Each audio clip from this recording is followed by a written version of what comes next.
మనం తెలుసుకుందాం. ప్రభువా, అహీతోపేలు ఆలోచన చెడగొట్టు అనే దాని గురించి కొన్ని సత్యాలు మనం తెలుసుకుందాం. ప్రభువా, అహీతోపేలు ఆలోచన చెడగొట్టు. 2వ సమూయేలు 15వ అధ్యాయము 31వ వచనంలో ఒక మాట మనం చూస్తూ ఉన్నాం. 2వ సమూయేలు ఒక చదువు.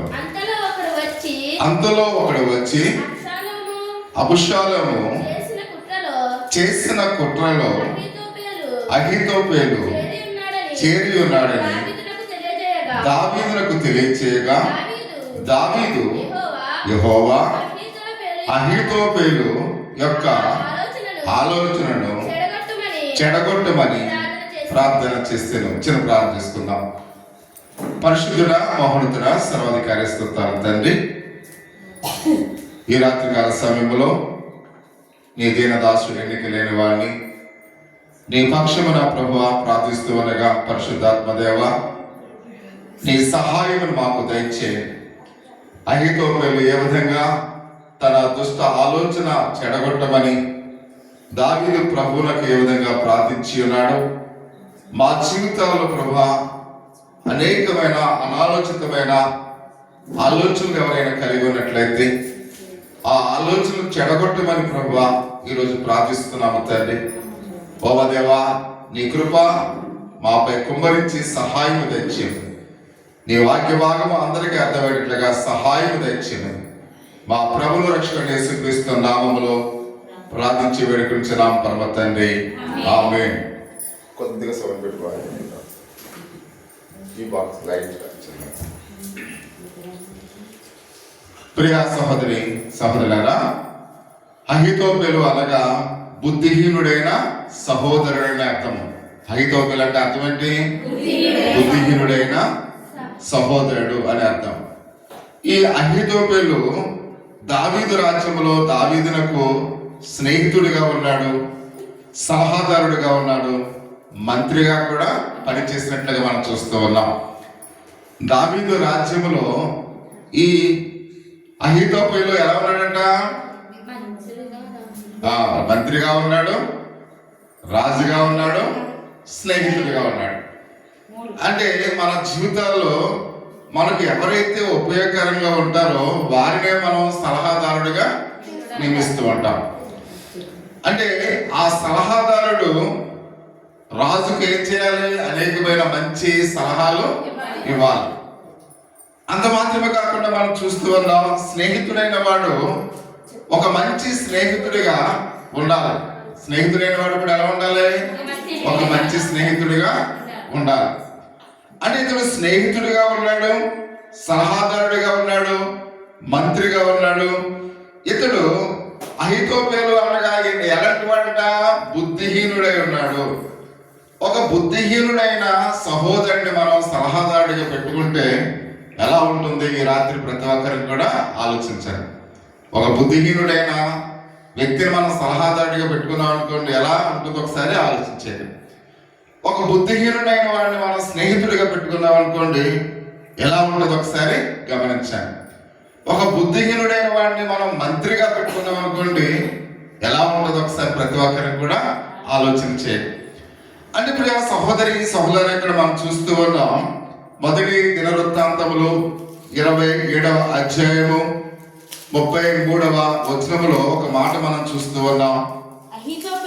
అహీతోపేలు ఆ రాజులకు మంత్రి అని ఇక్కడ మనం చూస్తూ ఉన్నాం. ఇతడు ఎలాంటి వాడంట? ఆ రాజులకు మంత్రిగా ఉన్నాడు అనే విషయాన్ని మనం చూస్తూ ఉన్నాం. అయితే ఇక్కడ దావీదు బెత్షెబాతో ఎప్పుడైతే పాపం చేసి ఉన్నాడో, దేవుడు దావీదును నాతాను యొక్క ప్రవక్త చేత హెచ్చరిక చేసినట్లుగా మనం చూస్తూ ఉన్నాం.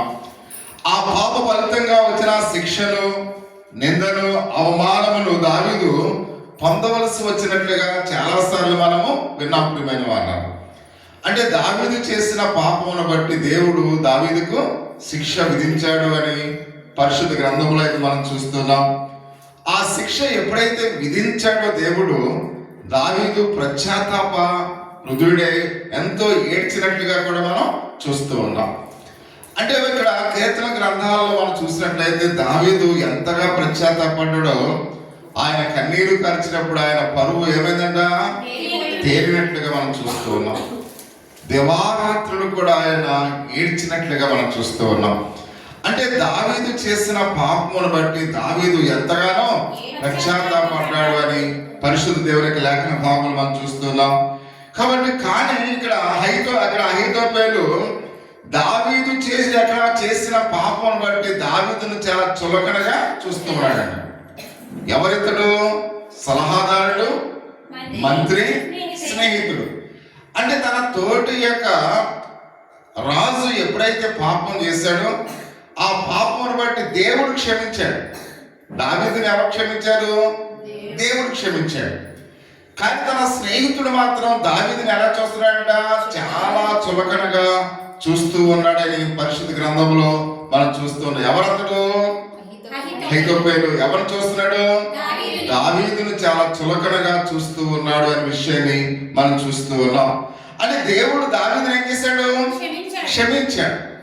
కానీ తన యొక్క సొంత స్నేహితుడిగా ఉన్న ఇతడు దావీదులో ఉన్న ఆ యొక్క క్షమాపణ చూడకుండా ఆ పాప స్వభావాన్ని, పూర్వం కలిగి ఉన్న పాప స్వభావాన్ని అతడు చూస్తూ ఉన్నాడు అనే విషయాన్ని ఇక్కడ మనం చూస్తూ ఉన్నాం.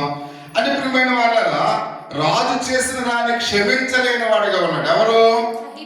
అహీతోపెలు. అంటే కాబట్టి ఇక్కడ రాజైన దావీదు చేసిన పాపాన్ని దేవుడు క్షమించాడు. కానీ ఎవరు క్షమించలేదు? అహీతోపెలు ఇక క్షమించలేని వాడుగా ఉన్నాడు అని పరిశుద్ధ గ్రంథంలో అయితే మనం చూస్తున్నాం. ఈనాడు కూడా ఇతరులకు మనం తీర్పు తీర్చేవారుగా ఉంటాం. చాలా మంది చూడండి, కాబట్టి మన కంటిలో దూలం పెట్టుకుని ఎదుటివారి యొక్క కంటిలో నలుసును వెతకడానికి ప్రయత్నం చేస్తూ ఉంటాం. కాబట్టి ఎదుటి వారికి తీర్పులు తీర్చడానికి ప్రతి ఒక్కరికి కూడా సాహసం చేస్తూ ఉంటాం. కాబట్టి మనము ఎంతో గొప్పవారిగా మనం చూస్తూ ఉంటాం. ఇతరులని అవమానకరంగా మనం చులకనగా చూస్తూ ఉంటాం. అంటే ఈ యొక్క అహీతోపెలు ఏ విధంగా దావీదును చూశాడో నేటి దినాల్లో కూడా చాలా మంది అలాగనే మన పొరుగు వారిని చూసే విధంగా మనము అలాగనే చూస్తున్నాము అనే విషయాన్ని పరిశుద్ధ దేవునికి లేఖన భాగంలో మనం చూస్తున్నాం. వారు దోషములు మనం కనిపెట్టడానికి మనం ప్రయత్నం చేస్తూ ఉంటాం. కాబట్టి చూడండి, వారి యొక్క దోషములు కనిపెట్టడానికి ప్రయత్నం చేస్తూ ఉంటాం. చూడండి, ఎక్కడైనా మనం భోజనానికి వెళ్ళామనుకోండి, ఆ భోజనము ఏర్పాటు చేసిన వారు మనకు ఇష్టం ఉన్నది అనుకోండి, ఆ భోజనం చేసేవాడు ఎలాంటి ఆలోచనతో చేస్తాడు? ఇందులో ఏది తక్కువైంది అనే అభిప్రాయంతోనే ఆ భోజనం తింటాడు. కాబట్టి ఏది తక్కువైందో అది చెప్తూ ఉంటాడు. ఇది ఇందులో ఇది లేదు, అది ఇది లేదు అని చెప్పడానికి వాడు ప్రయత్నం చేస్తాడు. నిజంగా ఆ భోజనం పెట్టేవారి మీద ప్రేమ కలిగిన వాడు వెళ్ళి భోజనం చేస్తే అందులో ఉన్న లోపాలను కాకుండా అందులో ఉన్న మంచిని అతడు చెప్పడానికి ప్రయత్నం చేస్తూ ఉంటాడు. అంటే చాలా మంది మనలో ఉన్న లోపాలను చూడకుండా ఎదుటి వారిలో ఉన్న ఆ లోపాలను బట్టి వాళ్ళకి తీర్పు తీర్చడానికి చాలా మంది ఏం చేస్తుంటారు? ప్రయత్నిస్తూ ఉంటారు అనే విషయాన్ని పరిశుద్ధ గ్రంథంలో అయితే మనం చూస్తూ ఉన్నాం. అంటే వారి యొక్క బలహీనతలను బట్టి వారిని చులకనగా చూస్తూ ఉంటారు. చాలా మంది ఏం చేస్తుంటారు? వారి యొక్క బలహీనతలను బట్టి చులకనగా చూస్తూ ఉంటారు. కొంతమంది ఆహారం కొద్దిగా ఎక్కువ తింటారు, కొంతమంది మాంసాహారాన్ని ఎక్కువ తింటూ ఉంటారు. సాధారణంగా మనం చూస్తే మనం ఏం చేస్తుంటాం? వాళ్ళని చులకన చేస్తూ ఉంటాం. అరే ఇది ఎలా తినేస్తాడరా, వీళ్ళు అలా తినేస్తారా అని వాళ్ళని మనం చులకనగా చేస్తాం. అంటే వాడు బలహీనత, కొద్దిగా ఎక్కువ ఆహారం తింటే వాడి యొక్క బలహీనత, అదేమీ తప్పు కాదు. కానీ దాన్ని మనం ఏం చేస్తున్నాం? చులకనగా చూస్తూ ఉన్నాం. అంటే కొన్ని విషయాల్లో ఎదుటివారి యొక్క ఆ యొక్క మనం చూసినట్టే బలహీనతలను బట్టి మనం ఏం చేస్తుంటాం? వాళ్ళని చులకనగా చూడడానికి మనం ప్రయత్నం చేస్తూ ఉంటాం. వాళ్ళని అవమానపరుస్తూ ఉంటాం. ప్రియమైన వాళ్ళ అటువంటి సమయాల్లో వాళ్ళు ఏం చేస్తుంటాం? మనం అవమానపరుస్తూ ఉంటాం. కొన్ని సందర్భాల్లో వారిని నిందించడానికి ప్రయత్నం చేస్తూ ఉంటాం. అంత మాత్రమే కాకుండా వాటి అంతే మనం ఆసక్తి కలిగిన వారిగా ఉంటాం. కాబట్టి కొంతమంది చూడండి, వాళ్ళని హేళన చేసి వాళ్ళని అవమానించి వాళ్ళని నిందించడానికి వారు ఆలోచన చేస్తుంటారు. మనకు ఎవరైనా కొంతమందిని చూస్తూ ఉంటాం, అవహేళన చేస్తూ ఉంటాం, ఎటకారం ఆడుతూ ఉంటాం, వాళ్ళ మీద డైలాగులు వేస్తూ ఉంటాం. అంటే మనం ఏమనుకుంటున్నాం? వాడిని ఎలా ఏడిపించడం అది మనకు సంతోషాన్ని ఇస్తుందని చాలా మంది అనుకుంటూ ఉంటారు. అంటే ఎదుటి వారిని అవమానించడంలో సంతోషపడుతూ ఉంటారు, ఎదుటి వారిని నిందించడంలో ఆనందిస్తూ ఉంటారు, ఎదుటి వారిని ఎలాగో అవమానించడంలో వాళ్ళు ఎంతో హ్యాపీ ఫీల్ అవుతూ ఉంటారు. అంటే వీళ్ళు ఎలాంటి భావంతో ఉన్నారు? వారిని క్షమించలేని ఆ హృదయముతో ఉన్నారు అనే విషయానికి మనం చూస్తూ ఉన్నాం. మనం చేసిన పాపములకు మనం దేవుడి దగ్గర పశ్చాత్తాపడుతూ ఉంటే దేవుడు మనం క్షమిస్తూ ఉన్నాడు. కానీ మన పొరుగువారైనా, మన స్నేహితులైనా, మన బంధువులైనా కాబట్టి వాళ్ళు మనల్ని ఎలా చూస్తున్నారు? చులకనగా, నిందించేవారుగా వారు చూస్తూ ఉన్నారు అనే విషయానికి మనం చూస్తూ ఉన్నాం. కాబట్టి అట్టి సమయాల్లో సరైన స్నేహితుడు కావాలి. అలాంటి సమయాల్లో అటువంటి ఎదుటివారిని మనల్ని నిందిస్తున్న యొక్క సమయాల్లో, అటువంటి అవమానకరమైన సమయాల్లో మనకు ఎలాంటి స్నేహితులు కావాలి? మంచి స్నేహితుడు కావాలి ప్రియమైన వాళ్ళ. అంత మాత్రమే కాకుండా కాబట్టి మంచి సలహాదారుడిగా ఉండే వాళ్ళని మనం ప్రోత్సహించే వారంగా ఉండాలి. అంటే మనము మన నిందలు చూపించే స్నేహితులుగా కాకుండా, మనం బాధించే స్నేహితులుగా కాకుండా, మనను అధిక చులకనగా చూసే స్నేహితులు కాకుండా, మనం కష్టంలో ఉన్నప్పుడు, ఇబ్బందులో ఉన్నప్పుడు, సమస్యలో ఉన్నప్పుడు మనం ఆదరించే స్నేహితులు కావాలి ప్రియమైన వాళ్ళు. అందుకని ఎప్పుడైనా మనం చూసినట్లయితే, ఎప్పుడైతే మన కష్టాలు వస్తాయో అప్పుడు మనల్ని ఎవరైతే ప్రేమిస్తారో అప్పుడే నిజమైన బంధువులు చూస్తామంట ప్రియమైన వాళ్ళు. చాలా మంది కష్టాల్లో పారిపోతూ ఉంటారు. కష్టాల్లో ఎవరు కూడా సహాయపడరు. కాబట్టి సంతోషాన్ని పంచుకోవడానికి చాలా మంది ఇష్టపడుతూ ఉంటారు. కానీ కష్టాన్ని పంచుకోవడానికి చాలా మంది ఆమరటి దూరంలో ఉంటారు ప్రియమైన వారు. అప్పుడే మనకు ఎవరు స్నేహితుడు, ఎవరు నిజమైన బంధువుడు, ఎవరు మనల్ని ఆప్యాయతగా పలకరించేవారు అనేది అప్పుడే అర్థమవుతుంది ప్రియా సహోదరి సహోదరుడు. సుఖములు వచ్చేవారు నిజమైన స్నేహితులు కాదు. మన ఆనందాన్ని పంచుకునేవారు నిజమైన స్నేహితులు కాదు. ఎవరైతే కష్టాన్ని పంచుకుంటారో, ఎవరైతే మన ఇబ్బందిని పంచుకుంటారో, ఎవరైతే మన కష్టాల్లో మంచి సలహాలు ఇస్తారో ఆ వాళ్ళే నిజమైన స్నేహితులై ఉన్నారు అనే విషయాన్ని మనం చూస్తూ ఉన్నాం. కాబట్టి అందుకనే మనము కూడా మన స్నేహితులైన మనం ప్రేమించే మన స్నేహితులు ఎవరైనా ఇబ్బందులో ఉన్నప్పుడు వాళ్ళకి మనం ఏం చేయాలి? మంచి సలహాలు ఇవ్వాలి. వాళ్ళకి మంచి ప్రోత్సాహాన్ని మనము ఇవ్వవలసిన వారమై ఉన్నాము అనే విషయానికి మనం చూస్తూ ఉన్నాం. కాబట్టి మనం ఆ విధంగా ప్రోత్సహించడానికి ఇష్టపడుతున్నారా?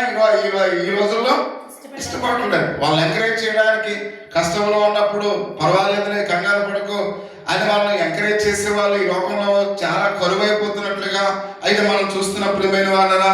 కాబట్టి అది అన్ని సమయాల్లో కూడా సరైన స్నేహితుడిగా, సరైన సలహాదారుడిగా అయితే మనం ఉండాలి. ఎందుకంటే ఆ విధంగా మనం ప్రోత్సాహం ఎవరికి కూడా చేయలేని వారిగా ఉంటున్నాము అనే విషయానికి మనం చూస్తూ ఉన్నాం. అందుకే అంటూ ఉన్నాడు ప్రియా సహోదరి సహోదర, గలతీయులకు రాసిన పత్రిక 6వ అధ్యాయము 1వ వచనంలో ఒక మాట మనం చూస్తూ ఉన్నాం. ఆ సహోదరులారా, ఒకడు ఏ తప్పిదములోనైనను చిక్కుకునే యెడల ఆత్మ సంబంధులైన మీలో ప్రతివాడు తాను శోధింపబడుదునేమో అని తన విషయమే చూచుకొనుచు సాత్వికమైన మనసుతో అట్టి వారిని మంచి దారికి తీసుకుని రావాలను అని మనం చూస్తూ ఉన్నాం. అంటే మన స్నేహితులైనా, మన కుటుంబ సభ్యులైనా, మన పిల్లలైనా ఎవరైనప్పుడు కూడా ఒకవేళ ఎందులో పాపములో పడిపోవడానికి వాళ్ళు సిద్ధంగా ఉంటే, అంత మాత్రమే కాకుండా ఎవరైనా చిక్కుల్లో వారు కలిగి ఉన్నట్లయితే అట్టి వారిని మనం ఏం చేయాలి? వారి సమస్యల నుంచి మనం వాళ్ళని విడుదల కలిగి మనము నడిపించాలి ప్రియమైన వాళ్ళని. వాళ్ళకి మంచి సలహాలు ఇవ్వాలి, మంచి ఆలోచన చెప్పాలి, మంచి ఉద్దేశాలను వాళ్ళకి మనము తెలియపరచాలి. చాలా సాధారణంగా ఎవరైనా ఏమైనా కష్టాలు చెప్తే మనం వినేటప్పుడు చాలా ఓపికగా వింటాం, కానీ వాళ్ళు వెళ్ళిపోయిన తర్వాత మనం ఎంతో ఆనందిస్తాం. భలే వచ్చినాయి ఈ కష్టాలు, ఈ ఇబ్బందులు భలే వచ్చినాయని మనం సంతోషపడుతూ ఉంటాం. ఎందుకంటే మానవ స్వభావాన్ని బట్టి ఎదుటివారి కష్టాలను పంచుకోవడానికి, వారికి మంచి సలహాలు ఇవ్వడానికి చాలా మంది ఇష్టపడరు ప్రియమైన వారు. కానీ వింటారు, కానీ తర్వాత వాళ్ళు మనల్ని అవమానకరంగా చూస్తూ ఉంటారు అనే విషయాన్ని మనం చూస్తూ ఉన్నాం. కానీ అపోస్తలుడైన పౌలు చెప్తున్నాడు, సాత్వికమైన మనసుతో అట్టి వారికి మంచి సలహాలు అయితే ఇవ్వాలి ప్రియమైన వాళ్ళరా.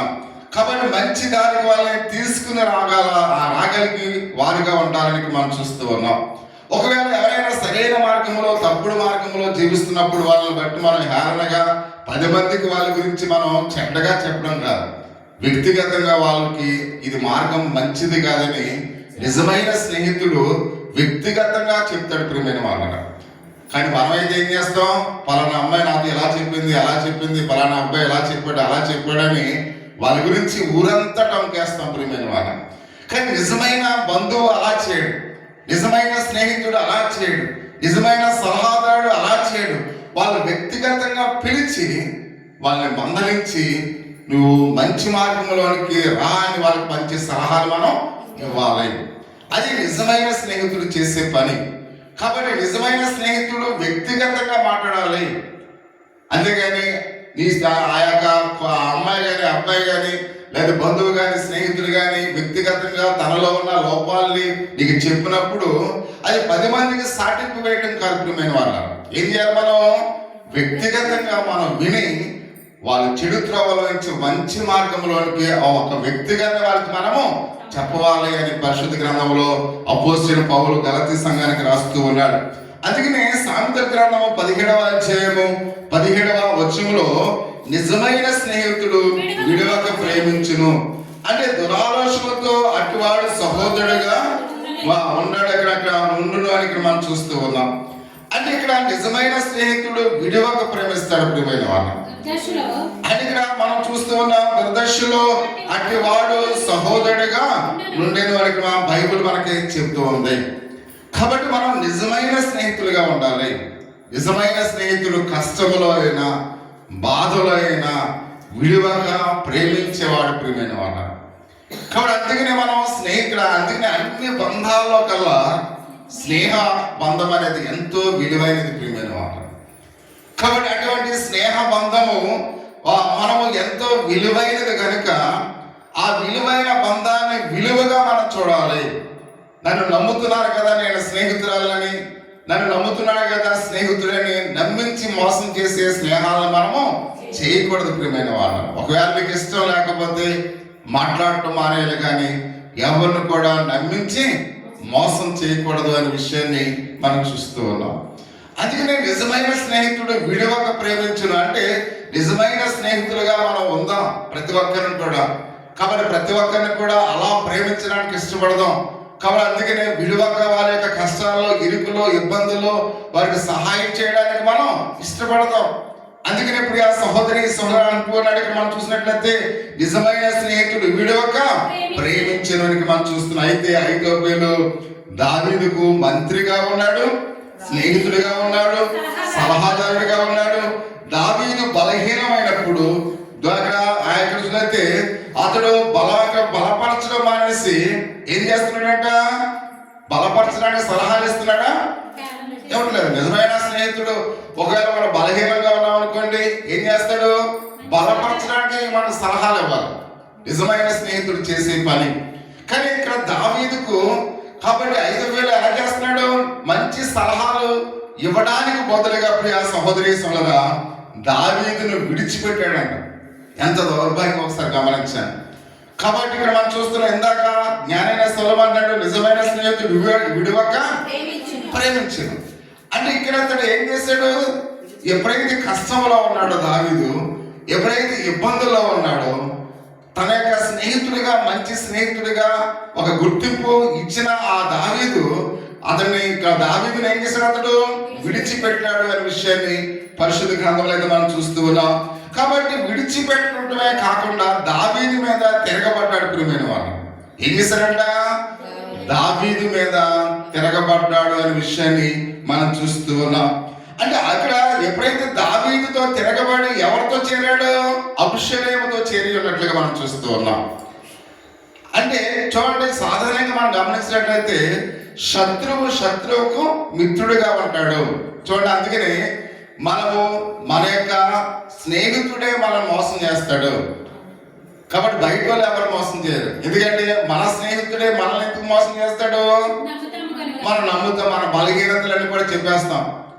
మనం ఏం చేస్తుంటాం, నేను ఎలా మాట్లాడతాను, ఎలా చేస్తాను, ఎలా చేశాను మనం పుట్టినది మొదలుకొని ఈ వయసు వచ్చేంత వరకు మనం చేసినవన్నీ కూడా ఏం చేస్తాం? స్నేహితురాలతో చెప్పేస్తాం, స్నేహితుడితో చెప్పేస్తాం. కాబట్టి వాడు మన బలహీనతలన్నీ కూడా గ్రహించి ఎప్పుడైతే నీకు వాళ్ళకి యుద్ధం జరిగిందో, ఎప్పుడైతే ఆ మాదిరిగా మీరు మాట్లాడుకోవడం లేదో, ఏం చేస్తాడు? నీకు శత్రువు ఎవరో వెతుకుతూ ఉంటాడు. వీరికి శత్రువు ఎవరు, వీరికి శత్రువు ఎవరో అని వెతికి ఆ శత్రువుతో చేరిపోయి నీ బలహీనతలన్నీ కూడా, నువ్వు చెప్పినవన్నీ కూడా, నువ్వు పుట్టిన కాడి నుంచి ఇప్పుడు దాకా ఉన్నవన్నీ కూడా మా స్నేహితులని చెప్పేస్తాం. ఇవన్నీ కూడా ఏం చేస్తాడు? ఆ శత్రువుతో చెప్తాడు. కాబట్టి ఇప్పుడు ఆ శత్రువు ఈ శత్రువు ఏమవుతారు? ఇప్పుడు మిత్రులుగా మారుతారు. మిత్రులుగా మారి వాళ్ళిద్దరూ కూడా నీ మీద ఏం చేస్తారు? పగ తీర్చుకోవడానికి ప్రయత్నం చేస్తారు. కాబట్టి ఇక్కడ మనం గమనించినట్లయితే ఇక్కడ ఈ అహీతోపెలు కూడా అలాగనే చేశాడు. అహీతోపెలు దావీదునికి స్నేహితుడు, సలహాదారుడు, మంత్రి. దావీదు ఎంతో నమ్మకం పెట్టుకున్నవాడు. అటువంటి దావీదు ఎప్పుడైతే బలహీనుడయ్యాడో, దావీదును విడిచిపెట్టి దావీదుకు శత్రువుగా ఉన్న అబీషాలోముతో చేరి ఉన్నట్లుగా పరిశుద్ధ గ్రంథంలో చాలా తేటతెల్లగా రాయబడినట్లుగా మనం చూస్తూ ఉన్నాం. తండ్రి మీద అప్పటికే అబీషాలోము తిరగబడి ఉన్నట్లుగా మనం చూస్తూ ఉన్నాం. అప్పటికే అబీషాలోము ఎవరి మీద తిరగబడ్డాడు? తన తండ్రి మీద. తండ్రి ఎవరు? దావీదు మీద తిరుగుబాటు చేసినట్లుగా మనం చూస్తున్నాం. ఇప్పుడు అబీషాలోము అహీతోపెలు ఆలోచన అడుగుకాకుండా అహీతోపెలు బహు నీచమైన ఆలోచన అక్కడ చెప్పినట్లుగా మనం చూస్తూ ఉన్నాం. అందుకే మనం గమనించినట్లయితే ఈ అబీషాలోము ఎవరిని అడిగాడు సలహా? అహీతోపెలుని అడిగాడు. కాబట్టి నువ్వు నాతో చేరిపోయావు కదా, కాబట్టి నువ్వు ఇప్పుడు ఏం చేయాలి? నా ఒక సలహా చెప్పు అంటే, నా యొక్క తండ్రి అయిన దావీదు రాజుగా ఉన్నాడు కనుక ఆ సింహాసాన్ని నేను పొందాలంటే నేనేం చేయాలి? అప్పటికే ఇక్కడ దావీదు మీద ఇతనికి ఎలా ఉంది? కోపంగా ఉంది. దావీదును మామూలుగా దావీదు దగ్గర నుంచి అతడు అహీతోపెలు బయటకు వచ్చేసాడు. ఇప్పుడు ఇక్కడ అహీతోపెలు ఎప్పుడైతే దావీదు నుంచి బయటకు వచ్చేసాడో, ఇప్పుడు అబీషాలోముతో చేరాడు. కాబట్టి అబీషాలోముకు ఎలాంటి సలహా ఇస్తున్నాడు? చాలా నీచమైన సలహా ఇస్తూ ఉన్నాడు. అంత మాత్రమే కాకుండా చాలా హీనమైన సలహా ఇస్తూ ఉన్నాడు. అంత మాత్రమే కాకుండా ఆలోచనలు అబీషాలోముకు చెప్పినట్లుగా 2వ సమూయేలు 16వ అధ్యాయము 20-21 వచనంలో కొన్ని విషయాలు మనం చూస్తూ ఉన్నాం. అబీషాలోము అహీతోపెలుతో మాకు చేయవలసిన పని ఏదో తెలుసుకున్నట్టుకై ఆలోచన చేతుము రమ్ము అనగా అహీతోపెలు నీ తండ్రి చేత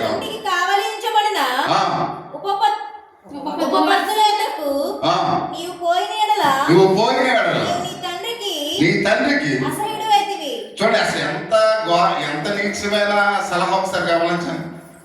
అసలు ఈ మాట చదువుతుంటేనే అంటే స్నేహితులు కూడా ఎలా ఉంటారా అంటే, ఇప్పుడు ఈ అహీతోపెలు ఎవరితో వ్యభిచారం చేయమన్నాడు? తల్లితో వ్యభిచారం చేయమన్నాడు. అంటే దావీదు ఉపాపతి అంటే ఎవరు? అంటే దావీదు ఉంచుకున్నావాడు. దావీదు ఉంచుకున్నావాడితో అబీషాలోమును వ్యభిచారం చేస్తే నీ తండ్రికి నీ మీద చాలా కోపం వస్తుంది. అంటే చూడండి, అసలు అంటే కొంతమంది స్నేహితులు ఎంత హీనమైన సలహాలు ఇస్తారో ఒకసారి గమనించండి. ఎంత దౌర్భాగ్యమైన సలహాలు ఇస్తారో ఒకసారి గమనించండి. అంటే ఇక్కడ మనం అహీతోపెలు ఎలాంటి నీచమైన బహుఘోరమైన సలహా ఇస్తూ ఉన్నాడు. ప్రియమైన వాళ్ళ, ఆ ఉపాపతుల్లో ఒకదాన్ని నువ్వు ఎలా చేసినట్లయితే నీ మీద చాలా మామూలుగా ఇక్కడ నీచమైన సలహా అంటే, కాబట్టి నీ మీద నీ తండ్రి చాలా కోపరహితుడు అవుతాడు అనే విషయాన్ని అక్కడ మాట్లాడుతున్నా. అంటే అక్కడ కలహాన్ని ఎలా పెట్టాలో ఆలోచన చేస్తున్నట్లుగా మనం చూస్తూ ఉన్నాం. ఈ రోజుల్లో కూడా భార్య భర్తల మధ్య అలాంటి కలహాలు పెడుతూ ఉన్నారు. అన్నదమ్ముల మధ్య అలాంటి కలహాలు రేపుతూ ఉన్నారు. కుటుంబాల్లో అలాంటి కలహాలు రేపుతూ ఉన్నారు. కాబట్టి అటువంటి ఆ యొక్క సలహాలని, అటువంటి కలహాలని కాబట్టి మనం ఏ విధంగా ఆలోచన చేస్తూ ఉన్నామో ప్రతి ఒక్కరిని కూడా ఆలోచించవలసిన వారు అన్నట్లుగా పరిశుద్ధ గ్రంథంలో అయితే మనం చూస్తూ ఉన్నాం. ఆ ఆలోచన అంశాలేమో అక్షరాలుగా పాటించినట్లుగా మనం చూస్తున్నాం. ఎంత గొప్ప అంటే అతడు చెప్పిన ఆ నీచమైన సలహా అభిషేకంకి ఎంతో ఇష్టమైనది ప్రియమైన వాడు. కొన్ని సందర్భాల్లో శత్రువులు చెప్పిన శత్రువుల మిత్రులుగా మారి వారు చెప్పిన సలహాలు మనం తూచా తప్పకుండా పాటిస్తూ ఉంటాం. అభిషేకము కూడా అలాగనే ఆ నీచమైన సలహాన్ని పాటించాడు అని పరిశుద్ధ గ్రంథంలో మనం చూస్తూ ఉన్నాం.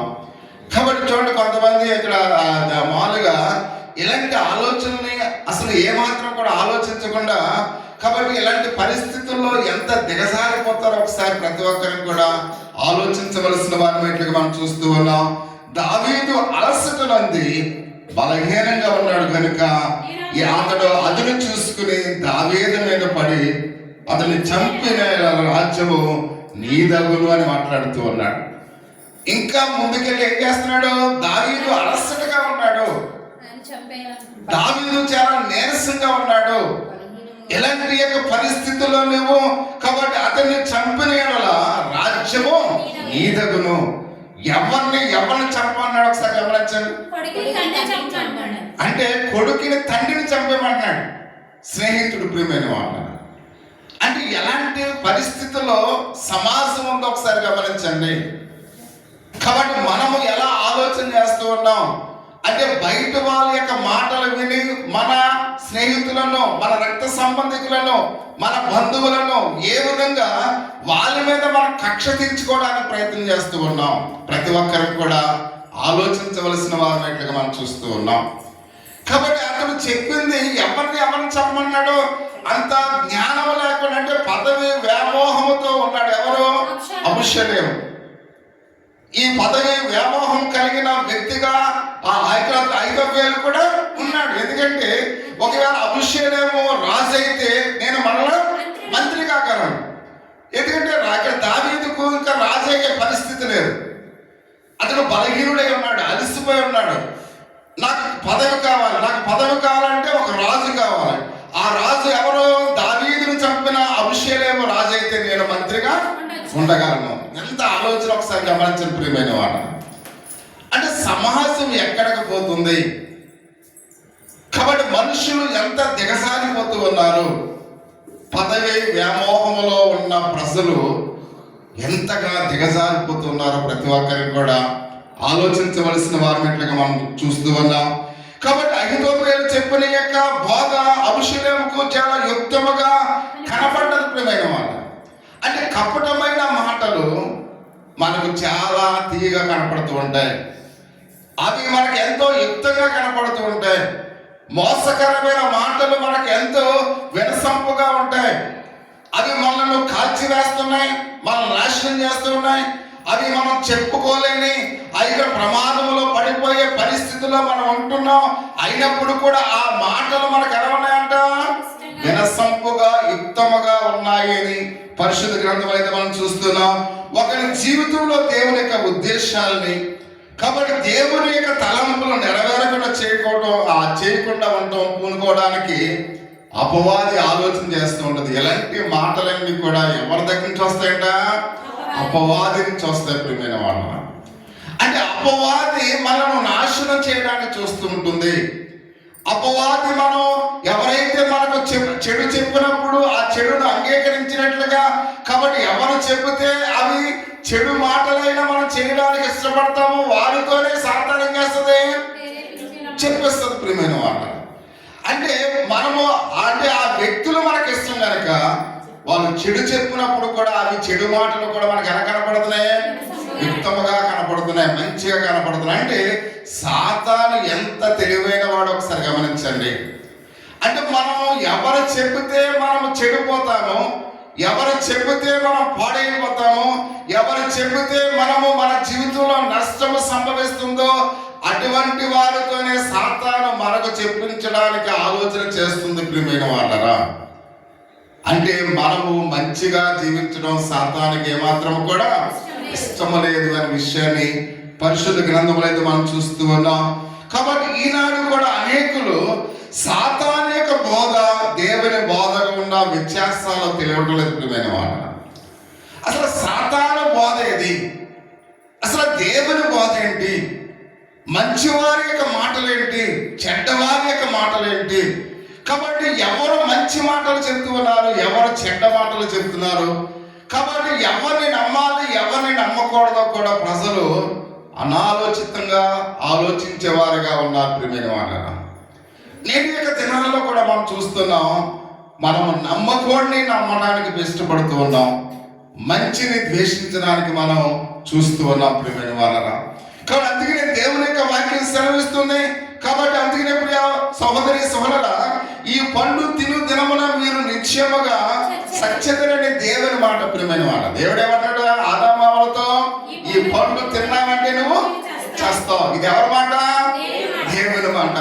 కానీ ఇక్కడ మనం చూస్తూ ఉన్నాం, అయితే దేవుని యొక్క వాక్యంలో మనం గమనించిన అయితే మీరు సావనే సావనంటుంది. ఎవరో? సైతాను. ఏమంటుంది? మీరు సావనే సావ, తింటే చనిపోతారని దేవుడు చెప్తూ ఉన్నాడు. కానీ సాతాను ఏమంటుంది? మీరు సావనే సావడానికి చెప్తున్నట్లుగా మనం చూస్తుంటే బోధ కూడా వెలుగుదూత వేషంలో సాతాను దేవుళ్ళ కనపడతాడు. ప్రియమైన వాళ్ళ అందుకనే మన కళ్ళు అంటే పచ్చగా ఇక్కడ మాలుగా పచ్చగా ఉన్నోడికి అంత కూడా ఎలా కనపడుతుంట? పచ్చగా కనపడుతుంది. అందుకనే మనం చూసినట్లయితే కాబట్టి మాలుగా సాతాను కూడా వెలుగుదూతలాగా ఉంటాడు. కొన్ని సందర్భాల్లో సాతాను కూడా దేవుళ్ళ కనపడతాడు. ప్రియమైన వాళ్ళు అందుకనే సాతాను సంబంధులు కూడా అనేకమైన అద్భుతాలు చేస్తారంట, అనేకమైన సూచక్రియలు చేస్తారంట, వారు కూడా దయ్యాలు వదలగొడతారంట. కాబట్టి మనం ఏది నిజమైన ఆత్మో ఏది అబద్ధమైన ఆత్మో మనం తెలుసుకోవడం చాలా కష్టం. ప్రియమైన వాళ్ళు ఎందుకంటే ఆ సాతాను వెలుగుదూతగా దేవుళ్ళలాగా నటిస్తే మనం ఏమనుకున్నాం? వాడిని దేవుడు అనుకున్నాం. ప్రియమైన వాళ్ళ కాబట్టి అందుకనే ప్రియ సహోదరి సహోదర, దేవుడిగా వెలుగుదూత వేషంలో ఉన్న సాతాను దేవుళ్ళలాగా ఉండడానికి దేవుళ్ళలాగా మాట్లాడడానికి ఆశిస్తూ ఉంది అనే విషయానికి మనం చూస్తూ ఉన్నాం. ఎందుకంటే సాతానులాగా నల్లగా కొమ్ములు పెట్టుకుని నల్ల డ్రెస్ వేసుకుని వచ్చి చెబితే వింటాం మనం, వినం. ఇప్పుడు సాతాను అలా చెప్పడం ఏం చేస్తుంది? దేవుళ్ళలాగా మొత్తం డ్రెస్ అంతా కూడా మార్చేసి వైట్ డ్రెస్ వేసుకుని దేవుళ్ళలాగా చెప్తుంటే మనం ఏమనుకుంటున్నాం అంటే ఎవరు దేవుడో ఎవరు సాతాను మనకి అర్థంగా అదే కనిపించేస్తుంది సాతాను. అదినే మనము ఎవరినైతే ప్రాణ స్నేహితులుగా నమ్ముతామో వారితోనే చెడు ఆలోచన మనకి కలుగు చేస్తుంది సాతాను. ప్రియమైన వారు అందుకనే స్నేహితులతో చాలా జాగ్రత్తగా ఉండాలి. ఎవరు మంచి స్నేహితులు ఎవరు చెడ్డ స్నేహితులు, మన కొరకు ఆలోచించేవారు ఎవరు, మనం నాశనం చేసేవారు ఎవరని ప్రతి విషయంలో కూడా ప్రతి ఒక్కరు కూడా ఏం చేయాలి? ఆలోచించవలసిన వారమైనట్లుగా పరిశుద్ధ గ్రంథంలో అయితే మనం చూస్తూ ఉన్నాం. కాబట్టి ఒక వ్యక్తి యొక్క దుష్ట ఆలోచన నుండి తప్పించుకోవడానికి ప్రార్థన ఒకటే మార్గం. ప్రియమైన వారు దుష్ట ఆలోచన నుంచి మనం తప్పించుకోవడానికి ఏకైక ఆయుధం ఏది? ప్రార్థన మాత్రమే అనే విషయాన్ని మనం చూస్తూ ఉన్నాం. అబ్షలోము చేసిన కుట్రలో అహీతోపెలు చేసిన దావీదు ఎప్పుడైతే విన్నాడో ప్రియమైన వాళ్ళ దావీదు అహీతోపెలు ఆలోచన చెడగొట్టమని దేవునికి ప్రార్థన చేస్తూ ఉన్నాడు. అంటే ఈ రాత్రికాల సమయంలో ఎవరైతే నీ మీద దుష్ట ఆలోచనలు కలిగి ఉన్నారో ఆ దుష్ట ఆలోచనలు మనం ఏం చేయాలి? దావీదు ఎలా చేశాడు ప్రార్థన? దుష్ట ఆలోచనలు కాబట్టి చెడగొట్టమని ప్రార్థన చేయాలి. ప్రియమైన వారు ఒకవేళ నీ స్నేహితులైనా నీ బంధువులైనా రక్త సంబంధికులైనా ఎవరైనప్పుడు కూడా నీ మీద ఎవరైనా దుష్ట ఆలోచనలు చేస్తే ప్రభువా ఈ రాత్రి ఆ ఆలోచనలేమో చెడగొట్టు అని మనం ప్రార్థన చేయాలి. ఎందుకంటే మనం చూస్తూ ఉన్నాం, కత్తితో చేయలేనిది కత్తితో సాధించలేనిది మనం పొందగలం ప్రార్థనతో. ప్రియమైన వారు అంటే మనము యుద్ధముతో చేయలేనిది మనం ప్రార్థనతో జయించగలం. కాబట్టి క్రైస్తవునికి ప్రార్థన ఒక ఆయుధం. ప్రియమైన వాళ్ళ అందుకనే నీ యొక్క శత్రువు ఎన్ని ఆయుధాలు ఉపయోగించినా నువ్వు ప్రార్థన చేసినట్లయితే నీ శత్రువు ఆయుధములన్నీ కూడా వర్ధిల్లకుండా దేవుడు ఏం చేస్తాడు? దాన్ని అదుపు చేస్తాడు అనే విషయాన్ని మనం చూస్తూ ఉన్నాం. అంటే క్రైస్తవులుగా మనకు మన ఆయుధము ప్రార్థన. కాబట్టి అందుకనే మనం చూసినట్లయితే ఈ రాత్రి ప్రార్థన చేయవలసిన వారు మనం చూస్తున్నాం. కాబట్టి కత్తితో పొందలేని జయము ప్రార్థనతో మనము పొందగలము అనే విషయాన్ని లేఖన భాగములు మనం చూస్తున్నాం. మానవుని హృదయ ఆలోచనలు, దుష్ట ఆలోచనలు పడగొట్టడానికి ప్రార్థన తప్ప ఏ యంత్రము కూడా పనిచేయదు ప్రియమైన వాళ్ళ. కాబట్టి అందుకనే ప్రార్థనలో ఎంతో శక్తి ఉంది. ఒకవేళ నీ యొక్క విరోధి ఎంత శక్తివంతుడైనప్పుడు కూడా వాడిని బలహీనపరిచే శక్తి దేవుని దగ్గర ఉంది ప్రియమైన వాళ్ళ. వాడిని, నీ శత్రువును మార్చే శక్తి దేవుని దగ్గర ఉంది. నీ శత్రువు ఎంత గొప్పవాడైనప్పుడు కూడా వాడిని బలహీనపరిచే శక్తి దేవుని దగ్గర ఉంది. అందుకనే మన శత్రువు ఎంత బలవంతుడైనప్పుడు కూడా మన ప్రార్థన వాడికన్నా బలమైనది ప్రియమైన వాళ్ళ. కాబట్టి అందుకనే దావీదు ప్రార్థనతో జయించడానికి ఇష్టపడుతూ ఉన్నాడు. ప్రార్థనతో ఆ శత్రువు యొక్క బలాన్ని వాడగొట్టడానికి ఇష్టపడుతూ ఉన్నాడు. ఈ రాత్రి మన జీవితాల్లో మనము కూడా మన శత్రువులు ఎన్ని ఆయుధాలు ఉపయోగించిన ప్రార్థనతో మనము కూడా వాటిని జయించగలము అనే విషయాన్ని పరిశుద్ధ దేవునికి లేఖన భావనలు మనం చూస్తూ ఉన్నాం. అదే యోబు గ్రంథము 5వ అధ్యాయము 12వ వచనంలో ఒక మాట మనం చూస్తూ ఉన్నాం. యోబు గ్రంథము 5వ అధ్యాయము వంచకులు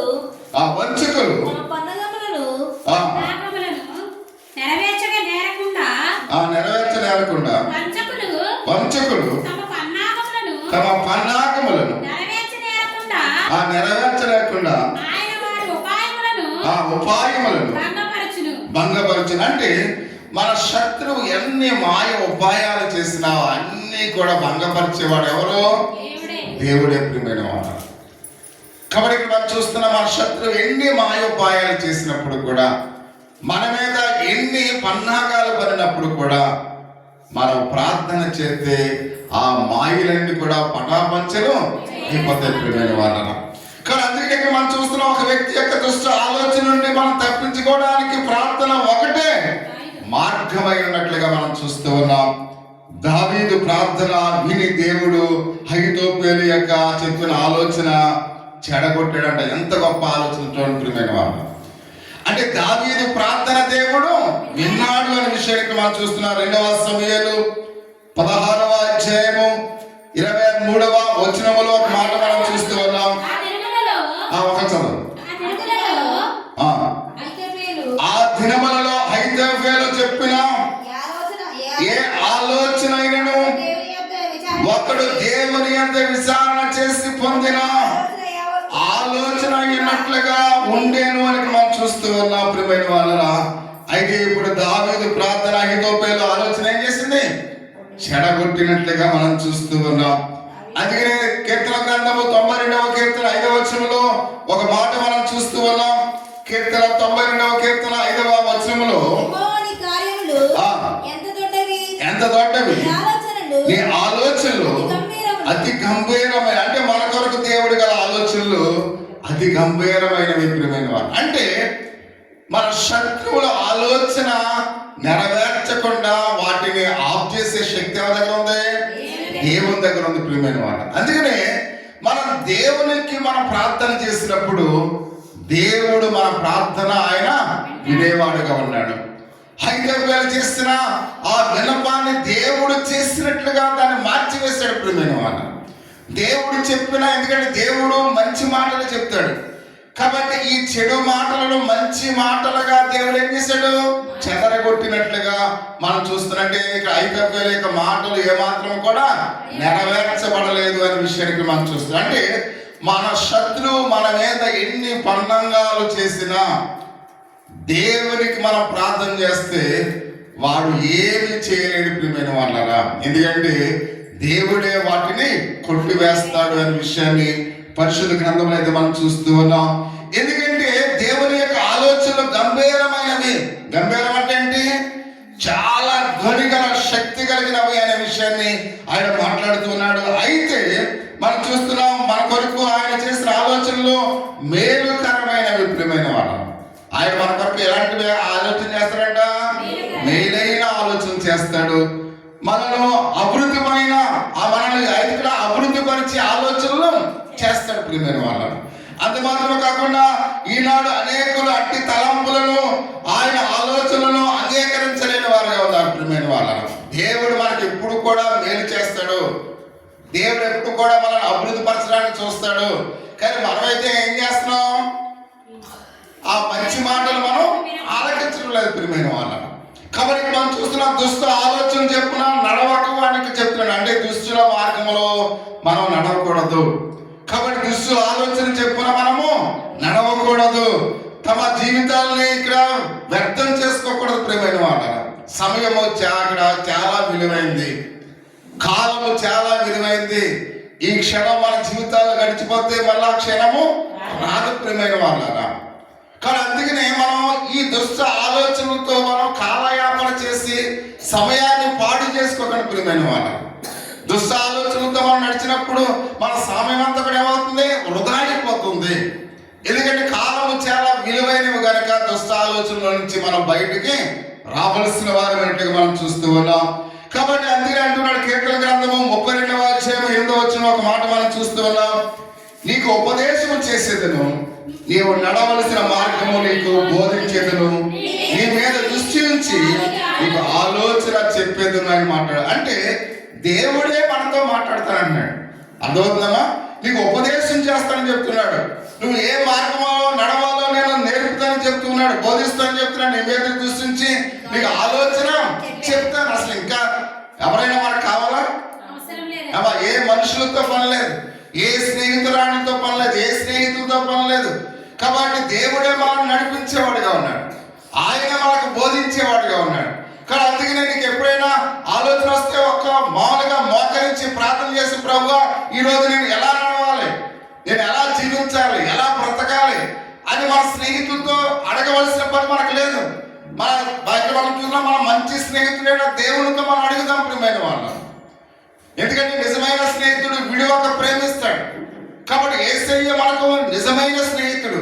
కాబట్టి అందుకనే మనం ఏదైనా కష్టం వచ్చినప్పుడు, ఏదైనా బాధ వచ్చినప్పుడు నేను ఎలా నడవాలి, ఎలా మాట్లాడాలి, ఎలా ఉండాలి అని దేవుడు అడిగితే దేవుడే సమస్తాన్ని కూడా నీకు ఆయన బోధించేవాడుగా నేను ఉన్నాను అని ఆయన కీర్తన గ్రంథం 32వ అధ్యాయం 8వ వచనంలో మనం చెప్తున్నాడు. అంటే మనం ప్రభు మాట వినకుండా దుష్టుల దుర్మార్గపు ఆలోచనలు మనం ఎందుకు సెవియొగ్గాలి ప్రియమైన వాళ్ళ?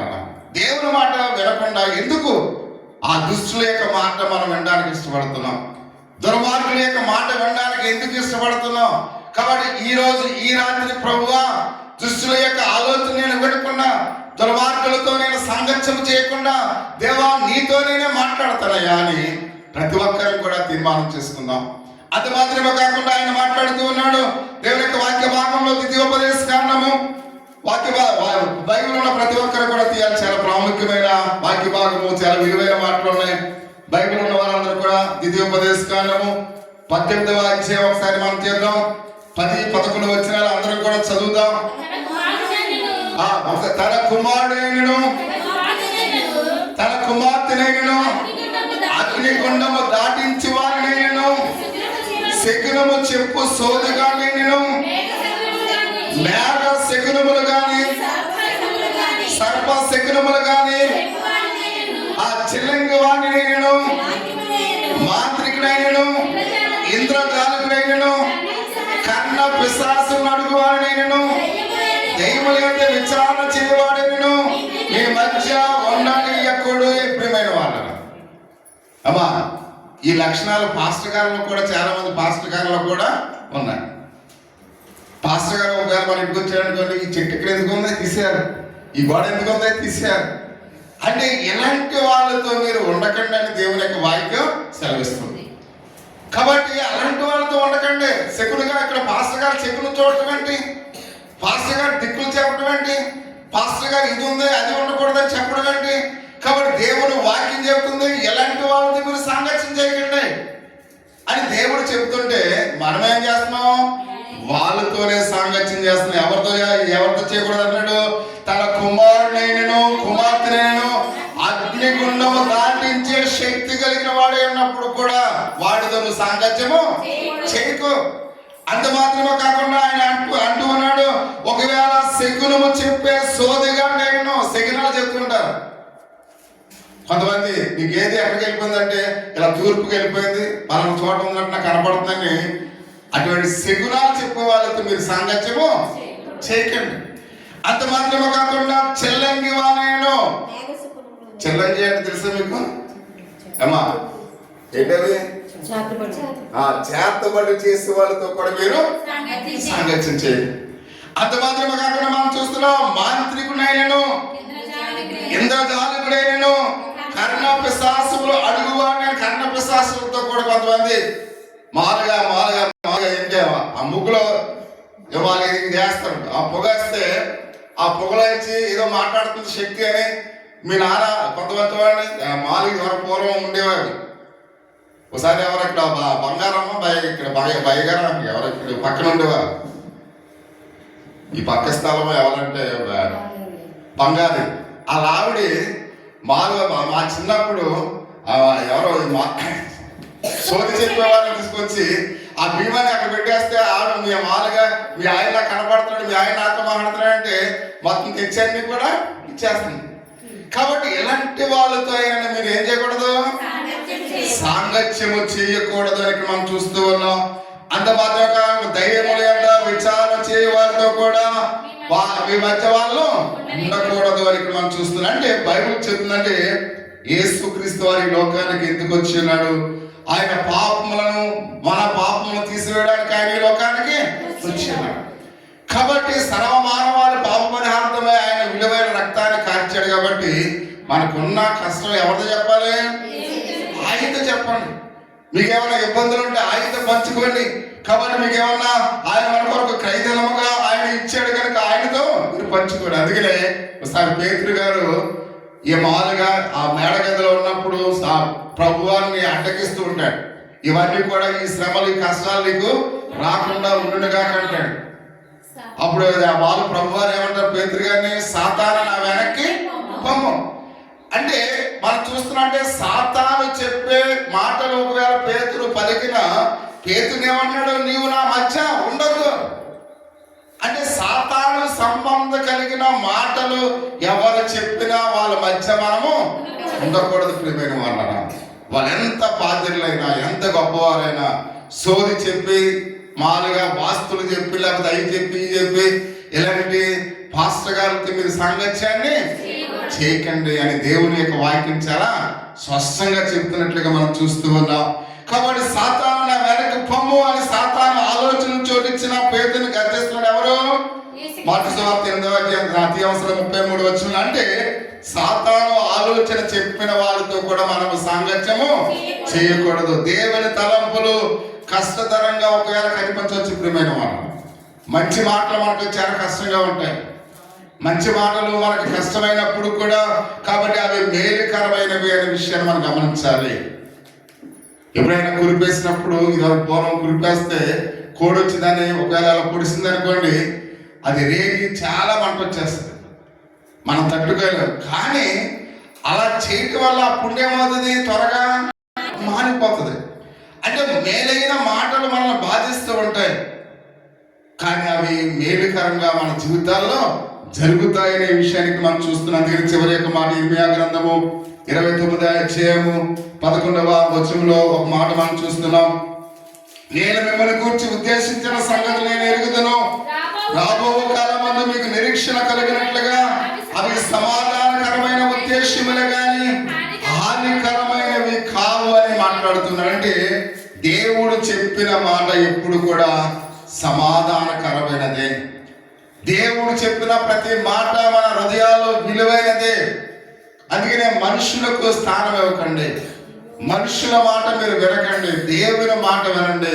దేవుడు మాత్రమే మన కుటుంబాలకు మన జీవితాలకు మేలును చేసేవాడు అని పరిశుద్ధ గ్రంథంలో అయితే మనం చూస్తున్నాం.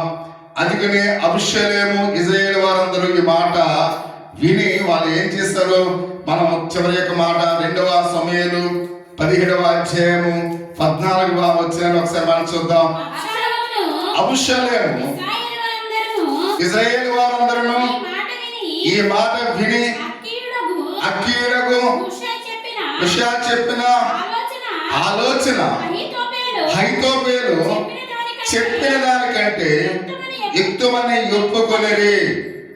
ఎలాగనగా యెహోవా అబీషాలోము మీదకి ఉపద్రవమును రప్పించగలందుకే అహీతోపెలు చెప్పిన వ్యర్థము చెయ్య నిశ్చయించుచుండెను. ప్రియ సహోదరి సోదరా, అందుకని దేవుడే ఇశ్రాయేలు ప్రజలతో చెప్తూ ఉన్నాడు, ఈ అహీతోబేలు చెప్పిన మాట ప్రాముఖ్యమైనది కాదు. కాబట్టి ఎప్పుడైతే ఈ మాట కన్నా కాబట్టి మనం చూస్తూ ఉన్నాం, ఆ అర్మీయుడకు అతను చెప్పిన మాటే నిజమైనది అని అక్కడ తెలియపరిచినట్టుగా. అంటే దేవుడు కొన్ని సందర్భాల్లో మన కళ్ళు కూడా ఏం చేస్తాడు, తెరిపిస్తాడు ప్రియమైన వాళ్ళు. కాబట్టి ఇక్కడ మనం చూస్తూ ఉన్నాం, ఆ ఇశ్రాయేలు ప్రజలకు దేవుడు తెరిపించాడు కళ్ళు. కాబట్టి ఇంతవరకు మీరు వింటున్న ఈ మాటలు నీచమైనవి, అబద్ధమైనవి, అసహ్యకరమైన మాటలు. ఈ మాటలు మీరు విని మీ జీవితాన్ని నాశనం చేసుకోకండి. వాడి మాటల కన్నా ఈ యొక్క మాటలు ఎంతో విలువైనవి. ఈ మాటలు మీరు తెలుసుకోండి. దేవుడే ప్రత్యక్షంగా వాళ్ళకి బోధించినట్లుగా మనం చూస్తూ ఉన్నాం. రాజు అభివృద్ధిలో ఉన్నప్పుడు, క్లిష్టమైన పరిస్థితులను ఎదుర్కొన్నప్పుడు తోడు ఉండవలసిన మంత్రి ఏం చేశాడు, తోడు లేని ప్రియమైన వాళ్ళు. అంత మాత్రమే కాకుండా అయితే అధికారం దాహంతో దురాభిమానంతో చాలా మంది అలాగనే ఉంటారు ప్రియమైన వాళ్ళ. పరిస్థితులను బట్టి రంగులు మారుస్తూ ఉంటారు.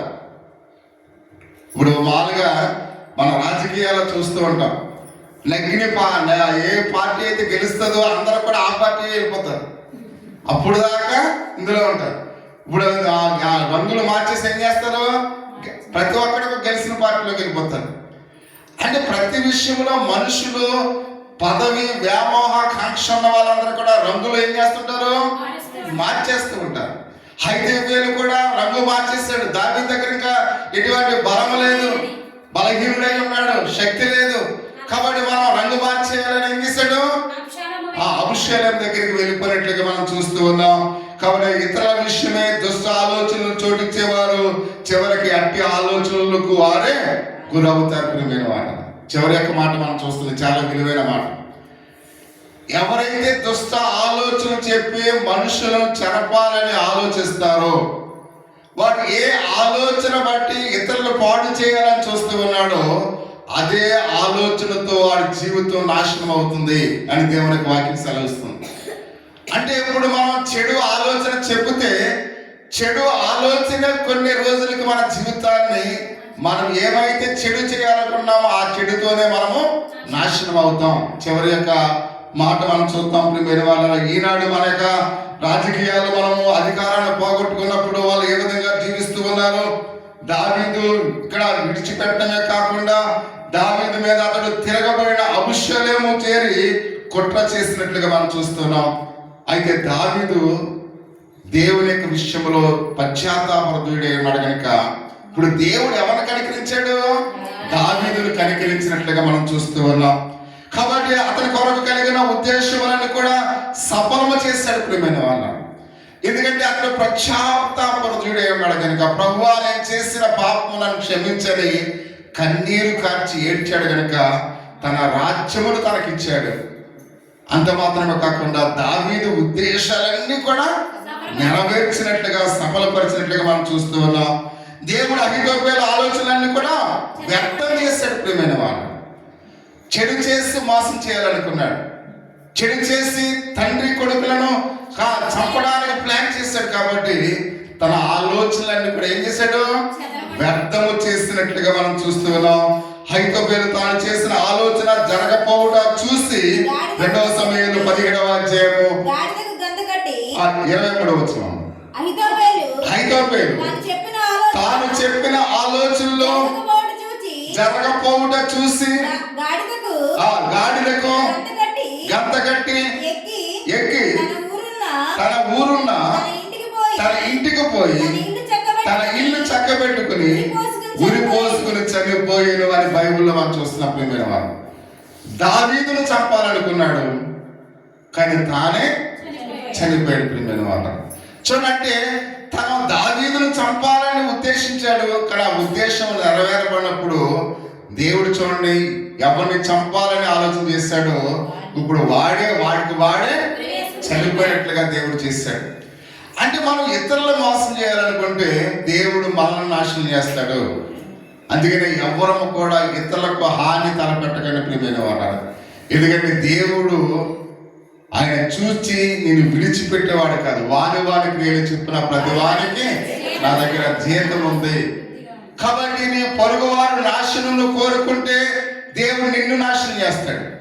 నీ పొరుగువారిని ఇబ్బందులు పాలు చేస్తే దేవుడు నిన్ను ఇబ్బందులు పాలు చేస్తాడు. దేవుడు నీ పొరుగువారు చావాలని కోరుకుంటే దేవుడు నిన్నే చంపేస్తాడు. కాబట్టి అందుకనే ఎవ్వరూ కూడా ఎవరికి హాని చేయకూడదు. ప్రియమైన వాళ్ళ చిన్న పురుగు కూడా మనము హాని చేయకూడదు. ప్రేమను పంచాలి, అనురాగాన్ని పంచాలి, ఆప్యాయతను పంచాలి. కాబట్టి ప్రతి ఒక్కరిని కూడా మనం ప్రేమించాలి, కానీ ఎవరికి కూడా హాని చేయడానికి మనము ఆలోచించకూడదు. ఒకవేళ ఎదుటి వారికి నువ్వు హాని చేయాలనుకుంటే దేవుడే నీకు హాని చేస్తాడు. ప్రియమైన వాళ్ళ కాబట్టి అందుకే దేవుని యొక్క వాక్యం సెలవిస్తూ ఉంది.